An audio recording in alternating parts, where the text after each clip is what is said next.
phang cho cầu sẽ tu dịch trái lá hiên amasati ka kerani rom ta le hi chakana hi cũng tin te ka do nakao zero na lúc chín tắc tắc để đi đồ nào xí lo chiếu cho lâu cao hoàn hảo lo chiếu cho các ý cách bền một tí bây mai chiếu chiếu cái lúc mình chiếu tu sinh hoạt chỉ cần để cái lúc chiếu đi vào các chỗ gì cái sự kiện chiếu à tu Christmas lễ cũng thảo cả là cái là căn tu big mi mikro nani ăn sáng mi mu bồn yếm phật của khá căn tin cho hi lại chú dễ tích mà để áo khâu tiền này đâu dễ vẫn lúc nó chặt chặt cho cầu các xe rồi hi bồn yếm tên nani ăn sáng lại chú dễ mà dễ làm hán hi alam khâu tiền này đâu Mary là tập đoàn mu chun đam đam khi Babylon thì bị hát thành hàng sáu music pocket and ozai pocket thì an chút chân pocket mi pi ni uar ngay cái mồm đi asulam hắn đâu biết cần đúc khôi cho mặt câu sơ mày asulam hắn mình cần thấy qua hà luôn rồi cái uar tục cho khi miếng ala này chứ không asulam cần thấy qua hà luôn cần đúc bị cái cho mặt tục chân gì hả asulam hà tâm bị rồi thì ăn suốt cả tiền áp chun mini cái đúc này hả cô ở đâu đi mà chun tất cả tất cả asulam hi lai ni chu alo tuk chan asa tu man hi an thi chan ti chu mo ma chu atu ai ka that that pe kan du that pe e chu ko he zai la pe kan chu ku du ti sia chu thil tha ti mi hi do mi na dai ka al kholo mi si hallelujah thil tha ti mi hi dai al kholo mi si ni zana pa na do na sia chu ni hi chu thom ni la kum ku le kum ka chu kan lu chan ni ka do ti na la do ti si ka chiếu cho các hoàn hảo của chiếu cho các hiện tại tình của thì hallelujah chú cha chiếu cho chú thâu biết được cung cung cho các đặc tổ mình chiếu là sự cầu cho bạn bồi bắt tu mình chiếu cha mình làm cha chân mình chiếu nó tu mình xí chú mình ở bóng tâm tu nó xí chú thâu biết được cung cung lên cung khada bom itip cái câu thâu biết cung cung cho các mình làm cha cung sẽ mình khá cho mình khi phải buông ai ó riêng ở chuột đi, ở chỗ và ở bề đi, khi phải bù cho cái luật mình là phải xí chứ, cũng thông tin là cũng cố cũng các chúng cho bạn, chiếu cha chú là cách bên cái gì mà chỉ sử dụng cái cần nói,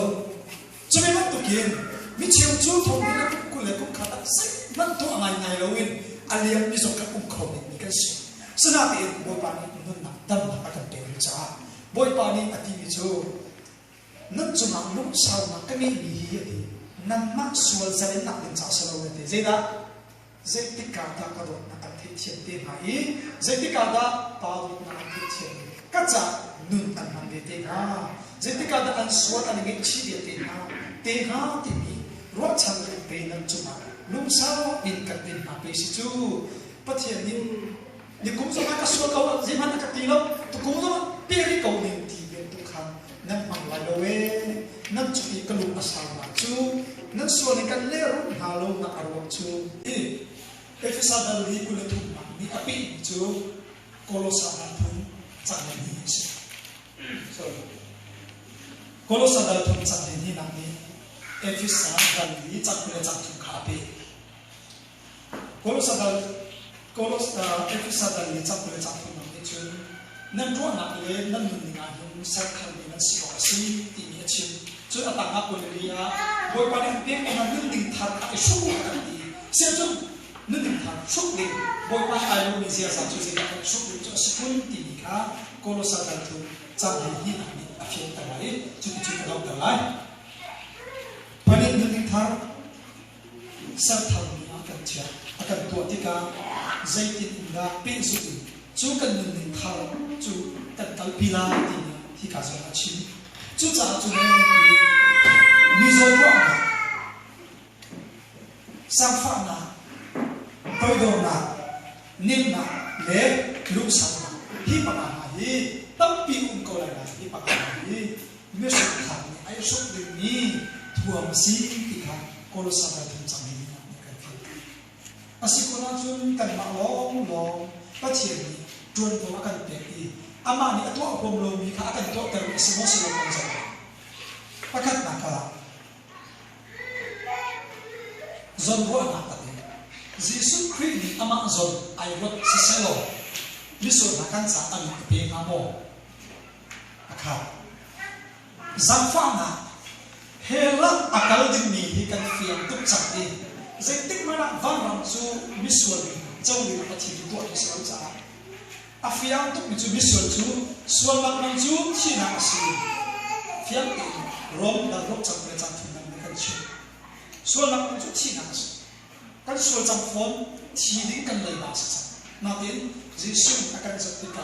hi fiang te ke ma thong sar bin dio te na hi mo hela mo an ta ti ko la ti ni zan fa na kami tu cha vai su pa akan ta Jesus ni patien se na zakha ta zakha te ta ni na ni Jesus ni toi do na kha la ke si ti ya ka pa mo la nai hallelujah Jesus ni ka no ngai ti no ta kan pe na ani chu pa mo la nai sa sa kan pe mo se pali na nem na Christ chu aswal ni swal ni chen chen ti ati na lo aswal cho ma ni amaya ho la mu an rak phak ti ka nem ti aral na zo nem ti la chok nai adot mi na se zo nem ti chok na hallelujah cho chu si su ni atong mi long ti a Christ an mu zo ni fa le na zo ni zul ve u ka no ke ni zul ve u ka sai na mi be ve u lo akan ti na an mu se Jesus chu an ne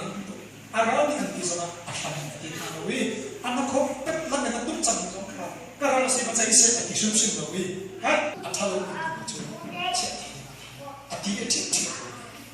chu cha che ba zo nem ti na chu nai vai lam chu an ke chi zo na